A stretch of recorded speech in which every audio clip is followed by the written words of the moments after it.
કોઈ બે જણા ક્યાંકથી મળ્યા હોય ને તો કેવી રીતે પરિચય થયો? ફેસબુકમાંથી, પોતાની કોઈ કે ઇન્સ્ટાગ્રામમાંથી, પોતાની 4 દિવસની અંદર તો મિત્રતા થઈ, નંબર પણ છોકરી આપી દેશે, એની માહિતી પણ આપી દેશે, એના ફોટા પણ આપી દેશે, પછી કે આમ થયું, પણ થાય જ નહીં. તમે તકેદારી લીધી કે ફેક આઈડી છે, એ સારો વ્યક્તિ છે, ખરાબ છે, સારો પણ હોઈ શકે, એવું નથી, પણ તમે તકેદારી લીધી, તમે જાણવાનો પ્રયત્ન કર્યો, બધી જ માહિતી આપી દીધી. આવા જ કેસ હાલ જોવા મળે છે. તમે દાખલો આપીશ કાલે કે મારા મધર તો પેપર વાંચતા હતા ને, તો મને કે શું હવે કેસ આવે છે કે અમારા વખતમાં તો અમને 250 ગ્રામમાં 500 ગ્રામમાં જ ખબર પડતી કે ઇન્સ્ટાગ્રામ.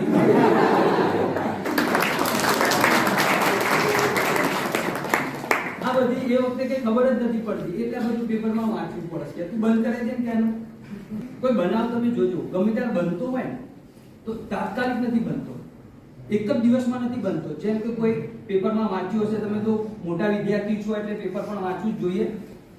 કોઈ એક તરફી પ્રેમમાં પાગલ હોય યુવાન, તો પહેલા જ દિવસે છોકરી ઉપર કઈ અત્યાચાર નથી કરતો કે એને મારતો નથી.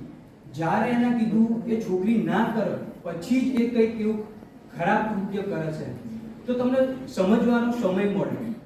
છોકરીઓ યાદ રાખજો, આ ભવિષ્યમાં કામમાં આવશે. તમને સમજવાનો સમય મળે છે કે ક્યાંક ને ક્યાંક એ એક તરફી પ્રેમમાં પાગલ હોય, એ તમારો ક્યાંક ને ક્યાંક તમારો પીછો કરતો હોય.